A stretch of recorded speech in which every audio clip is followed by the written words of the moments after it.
Espera. Ella entró a ese taller sabiendo que si la descubrían perdería todo: título, fortuna, la custodia de su hijo, incluso la memoria de su nombre en la historia. La duquesa viuda de Ravenscroft, mecenas de ciencias y química autodidacta, cruzó la puerta entre vapor y carbón para encontrarse con Samuel Whitford, inventor de máquina de vapor de Manchester. El olor a brea y a tinta llenaba el espacio. El latido metálico de una caldera marcaba el tiempo como un corazón ajeno.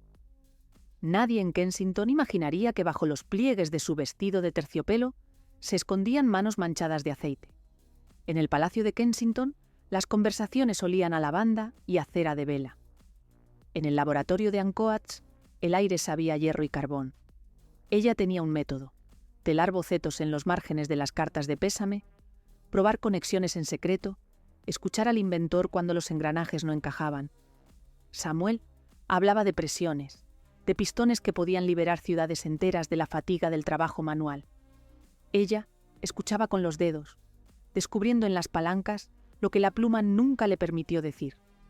Su motivación no era solo el amor que se colaba entre las manos, era una promesa que se hacía a sí misma: usar la máquina para aliviar el peso de los obreros, para que los hijos de las fábricas respiraran menos humo de desesperanza. Pero nadie sabía que entre sus papeles de viuda guardaba un cuaderno donde había copiado el nombre de su padre político y una anotación que la quemaba por dentro: manipuló diseños de Manchester. Entonces, algo cambió todo. Una carta equivocada llegó a las manos del conde de Pembroke, un primo avaro y curioso. El sobre llevaba el sello de Ravenscroft, y al abrirlo, encontró diagramas que no pertenecían a la etiqueta social, pistones y cálculos. Lo que parecía un pasatiempo secreto, pronto fue un mapa de peligro. De repente, la primera piedra en la tormenta rodó. El círculo íntimo comenzó a susurrar. «¿Qué hace la duquesa tratando con ese hombre de las fábricas?», preguntó una vecina, y la pregunta fue cuchillo.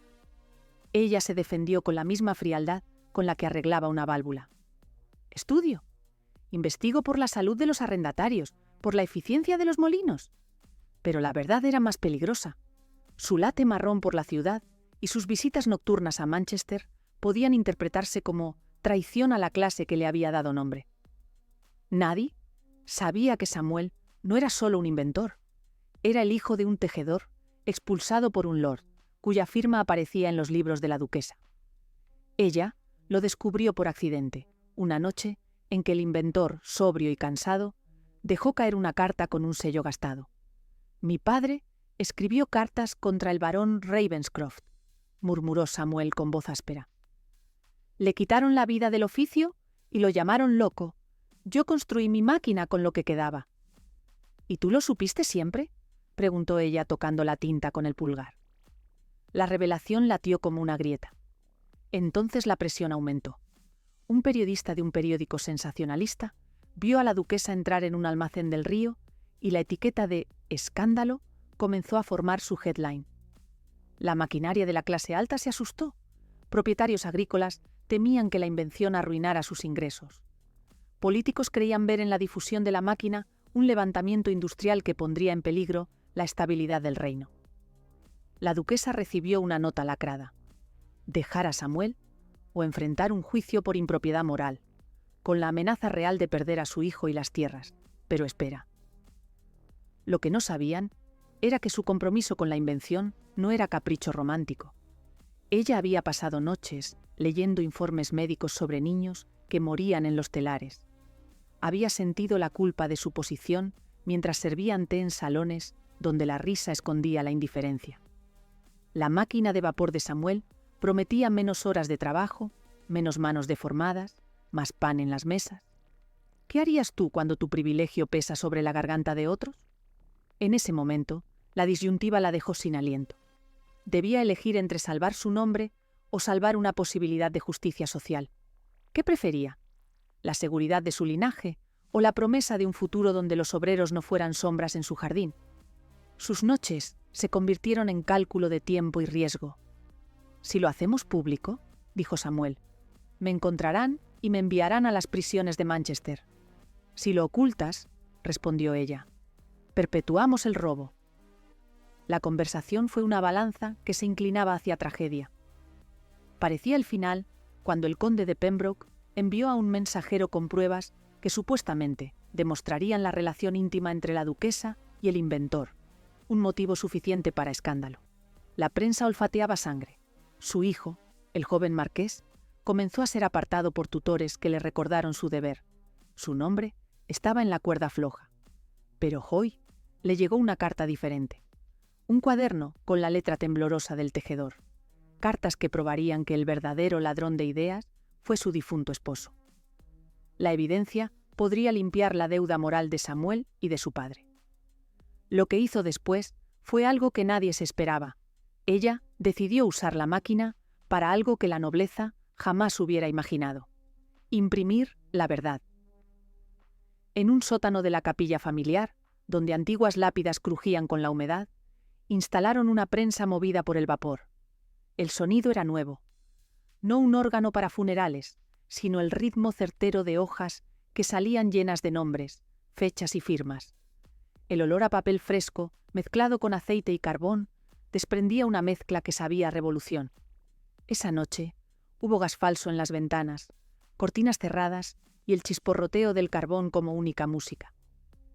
Nadie se lo esperaba. La duquesa se sentó frente a la plancha, los dedos temblando, con el rostro manchado de tinta. «Si publiqué esto», murmuró, «pierdo todo. Si no lo haces», dijo Samuel, «pierdes tu alma». Ella empujó la palanca y el vapor comenzó a cantar. Las copias se multiplicaron. Parecía el final de su vida pública. Era, en realidad, el principio de otra historia. Y entonces comprendió la última pieza del rompecabezas. Al revelar los documentos, salió a la luz que su esposo, Lord Ravenscroft, había comprado silenciosamente patentes y sobornado a fabricantes en Manchester para anular la competencia. Había usado el apellido que ahora ella llevaba para esconder un robo que había herido a una familia entera. Samuel era nieto del tejedor al que habían despojado. El amor que ella sentía se entrelazaba ahora con la culpa por las injusticias que su título había permitido. La verdad era más compleja de lo que el escándalo prometía. El público, sacudido por las pruebas, reaccionó de maneras mixtas. Los obreros de Manchester celebraron la exposición. Los salones de la aristocracia se cerraron para la duquesa. Algunos aliados la abandonaron. El príncipe mismo exigió una investigación que convirtió su nombre en noticia diaria. Ella asistió a la audiencia con el cabello más gris, las manos menos delicadas, y leyeron allí los extractos impresos por su propia prensa clandestina. En la sala, el vapor seguía resonando en su memoria. El momento culminante fue la elección final: confesar públicamente que había financiado las publicaciones y que, aunque era duquesa, había elegido la justicia. En un gesto que rompió los códigos, se levantó y habló como nunca antes lo había hecho una mujer de su rango. Contó cómo había visto en la máquina no solo engranajes, sino la posibilidad de salvar vidas. Dijo los nombres y las fechas. La sala se quedó en silencio. Algunos lloraron, otros aplaudieron con rabia. El precio fue alto. La corte decidió retirarle la custodia temporal de su hijo, entregándolo a tutores leales a la línea familiar. La sociedad la miró con mezcla de desprecio y extraña admiración. Samuel, por su parte, ganó lo que más había deseado: reconocimiento y una patente que le devolvía la dignidad de su apellido. Se convirtió en símbolo en las fábricas, mientras ella quedaba relegada a la periferia de los salones. El final no fue un cuento de bodas. No hubo anillo, no hubo beso ante el altar. Hubo, sin embargo, una escena íntima en el muelle de Ancoet, una tarde de lluvia, cuando la ciudad olía a carbón y a promesas rotas. «No puedo ofrecerte una esposa, ni una vida en sociedad», dijo Samuel con la voz como vapor condensado. «Pero puedo ofrecerte compañía en la causa». Aceptó ella, y fue suficiente. Se volvieron compañeros de lucha. Ella en Londres, escribiendo y financiando; él en Manchester, mejorando la máquina y elevando a quienes trabajaban con ella. Su amor fue un incendio secreto que iluminó a otros. Meses después, en un salón humilde convertido en biblioteca pública, los obreros leyeron las hojas impresas por la prensa de la capilla. Los nombres de sus padres dejaron de ser rumores, se convirtieron en historia documentada. La duquesa vivió la caída con la serenidad del que ha pagado por un acto justo. No recuperó su lugar en todas las mesas, pero ganó la libertad de ser quien eligió ser. Si esta historia te conmovió, déjame una en los comentarios. Y si quieres conocer más historias de mujeres olvidadas que cambiaron el rumbo del mundo a escondidas, suscríbete porque la próxima historia revelará a una traductora que salvó secretos de Estado con una letra diminuta.